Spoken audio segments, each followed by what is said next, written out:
Everyone knows about baseball's unbreakable records. Joe DiMaggio's 56-game hitting streak, Cy Young's 511 wins, Nolan Ryan's 5,714 strikeouts. These numbers are written in the history books with permanent ink, unlikely to be broken anytime soon. What I want to talk about today, however, is a bit different.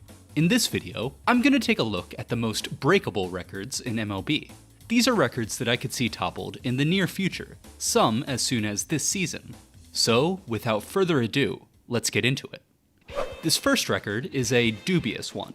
In 2023, the Minnesota Twins made history when they managed to strike out 1,654 times. They beat the record set in 2021 by the Cubs, who beat the record set in 2019 by the Tigers. Thanks to hitters like Michael A. Taylor, Carlos Correa, and Joey Gallo, Minnesota had a whopping 14 players with at least 80 strikeouts, also a record. Fortunately for Twins fans, Minnesota's record is likely to be broken soon. Strikeouts have risen dramatically in recent years, and they're showing no signs of dropping. As of the writing of this video, MLB teams are striking out 8.3 times per game. At the front of the pack are the Seattle Mariners, who lead baseball with an average of 10.3. This is in line with last year, which, if not for Minnesota, would have seen Seattle break the MLB record with 1,603. If they continue at this pace, the M's will end the season with roughly 1,672 strikeouts, 69 more than last year, and 18 more than the 2023 Twins. So if any Mariners are watching this video, keep up the good work, I guess. This next record is slightly more positive. In 2023, the Atlanta Braves hit 307 regular season home runs. They had 10 players with dinger totals in the double digits, including 54 from league leader Matt Olson. This tied the mark for homers by a club, set by the Twins in 2019. Now, 2019 was the height of the so-called juiced ball era, when MLB allegedly, quote-unquote, changed the baseballs, resulting in sky-high home run rates. As a matter of fact, 4 of the top 5 teams with the most home runs in a season come from 2019. This makes last year's Braves team, which did not have the advantage of the juiced ball, at least as far as we know, even more impressive. Through the halfway point of 2024, there isn't anyone on pace to break the record. The current leaders are the Baltimore Orioles, who are on pace to finish in the mid-200s. But while it probably won't happen this year, I wouldn't be surprised to see the team home run record fall in the near future. Maybe it'll be the Orioles, with youngsters like Gunnar Henderson and Adley Rutschman, or the Yankees, with behemoths like Aaron Judge and Giancarlo Stanton, or the Dodgers, with sluggers like Shohei Ohtani and Will Smith. There are plenty of clubs that could do it, and I think it could be soon. In a similar vein, another record I think is in reach is the most home runs by a team in a single game. For this one, we have to go back to September 14th, 1987, when the Toronto Blue Jays hit 10 home runs against Baltimore. This broke the previous record of 8, which had stood since 1939. To their credit, the Jays hit 215 home runs in '87, second only to the Tigers. They also had slugger George Bell, who hit 47, a club record at the time. Even so, none of the 27,000 fans in attendance were expecting a power display like the one they got that night. The game started off quietly, with a scoreless first inning. In the bottom of the second, though, catcher Ernie Whitt blasted a ball to right off of starter Ken Dixon. Following a Jesse Barfield double, Rance Mulliniks hit a bomb to left. A few batters after that, Lloyd Moseby, no relation to Mr. Moseby, crushed another homer.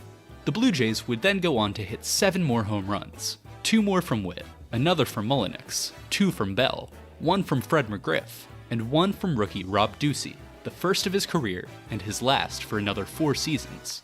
Since that night, a few teams have come close to the record. In 1999, the Reds set the NL mark with 9 versus the Phillies. There have also been 22 teams since '87 to hit 8, most recently being the Dodgers in 2021 against Arizona. Just like the season record, I don't think the single-game home run record is out of reach. Home runs in the modern game are more frequent than ever, outpacing even the steroid era. The idea of a team going on an 11-homer tear isn't out of the picture, and at the end of the day, all it takes is one game. Which is also why I could see the record for runs in a game falling at any given time. That mark currently belongs to the Texas Rangers, who beat Baltimore 30-3 on August 22, 2007. To date, the Rangers remain the only team to reach the 30-run threshold, although a few others have come close. In 2020, the Braves were a run short of the record, with 29 versus the Marlins. In 2022, the Blue Jays beat the Red Sox 28-5. And just last year, the Angels scored 25 against Colorado. The great thing about baseball, though, is that this record could be broken at any time, and by any team. Well, maybe not the White Sox. Moving on, here are the individual records I think could be broken soon, of which there are several. One of the most likely to fall is the most 3-homer games in a career. At the moment, that record is 6, split between 3 people: Hall of Famer Johnny Mize, would-be Hall of Famer Sammy Sosa, and future Hall of Famer Mookie Betts. As you might have noticed, one of those players is still very much active. At 31 years old, Betts is in the prime of his career. If he has just one more 3-homer game, he'll be the all-time leader, and with a contract that'll take him through the 2032 season, he has more than enough time to do it. Another record we could see broken at any time is the most career cycles. Currently, that number is 3, having been achieved by 6 players: John Riley, Babe Herman, Bob Musial, Adrian Beltre, Christian Yelich, and Trey Turner. While half of those people are dead, and one of them retired, Yelich and Turner are both still playing. If either of them does it one more time, they'll break the record. This makes them the obvious favorites for this one. Although I also wouldn't count out someone like Elly De La Cruz, who's already picked up a cycle in under 200 career games. There are also the less positive hitting records, like the most career 4 strikeout games, also known as a golden sombrero. As of now, that title belongs to Giancarlo Stanton, with a running tally of 29. Not far behind him is Joey Gallo, with 25 of his own. With a 4 sombrero lead, Stanton seems poised to hold on to the mark, although it wouldn't take much for Gallo to reach him, considering he accomplished the feat 5 times in the last 2 seasons alone. On a larger scale, I'd say the single-season strikeout record is also within reach.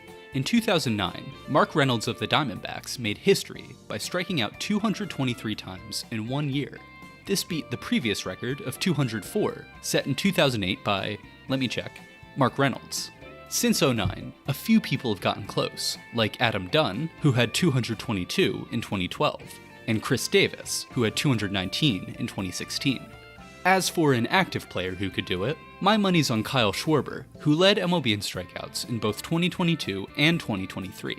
There's also a Eugenio Suarez, who is the AL leader the last 2 years. If someone's gonna do it, it'll probably be one of those two. On the largest scale is the record for most strikeouts in a career, held by Reggie Jackson at 2,597.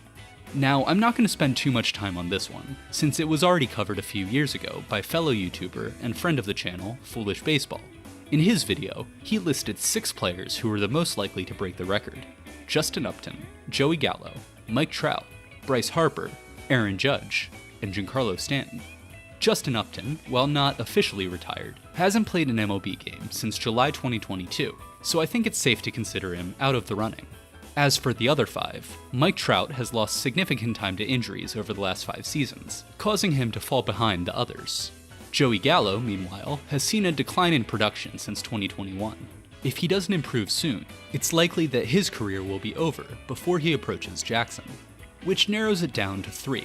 At 31 years old, Bryce Harper has racked up over 1,400 punchouts. Like Trout, Harper has also lost his share of time to injuries, making it less likely that he'll strike out nearly 1,200 more times. It's not impossible though, especially if he manages to stay healthy through the end of his contract in 2031. Aaron Judge's biggest disadvantage in this race is his age. He's 32 years old right now, same as Trout, and just a year older than Harper. Unlike those two though, he didn't make his MLB debut until he was 24. This, along with the shortened season in 2020, means that he'll need roughly 1,500 Ks, or 10 more seasons of 150 each, to beat Reggie. That's a tall order, but Judge is a tall guy, so who knows? Which leaves Giancarlo Stanton. With a hair over 1,900, Stanton is the active MLB leader in strikeouts, and 14th on the all-time list. He needs roughly 700 more to get to number 1, but at 34 years old, he's running out of time to do it. The good news, is that Stanton has averaged 139 strikeouts a year since 2021, meaning that he only needs 5 more seasons at that pace. The bad news is that Giancarlo Stanton missed 266 games between 2019 and 2023, plus a hamstring strain in 2024. Speaking of pain, one record that's technically within reach is the all-time hit by pitch record, held by Huey Jennings with 287. The active leader is Anthony Rizzo, who at 34 years old has been hit by a pitch 219 times. In order for Rizzo to set the record, he'd need to get hit 68 more times. For context, Rizzo has been hit 64 times since 2021, so it's definitely doable. Unfortunately, he's also had several IL stints in recent years, raising concerns about his longevity. It should be noted, however, that none of those injuries were due to being hit by a pitch, so that shouldn't be a problem at least. Now, before I get to this last record, I want to know what you guys think is the most breakable record in baseball. If I haven't mentioned it in this video, leave a comment below with your thoughts. I'm curious to know. With that being said, this last record I want to bring up probably won't be broken, but I do think it's an interesting one, so here it is. In the 1962 regular season, Maury Wills played in every one of the Dodgers' scheduled 162 games. Through game 162, however, LA and the San Francisco Giants were tied for the NL lead, with 101 wins each.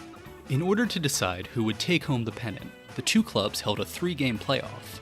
Maury Wills appeared in all of them, giving him the unlikely distinction of being the only player to play 165 games in a season.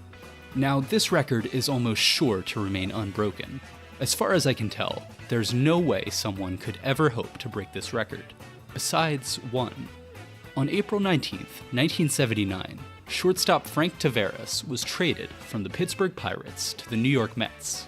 At that point in the season, the Pirates had played 11 games, while the Mets had played just 9. This gave the Mets 2 more games left on the schedule than the Pirates, and since Frank appeared in every game for both clubs, he managed to play 164 games in one season. This means that if a player were to pull a Taveras, as I like to call it, and was traded to a team with at least 4 more games left on the schedule than their original club, we could theoretically see them play 166 games, toppling a 60-year-old record. If we're being realistic, that probably isn't going to happen. But then, where's the fun in that?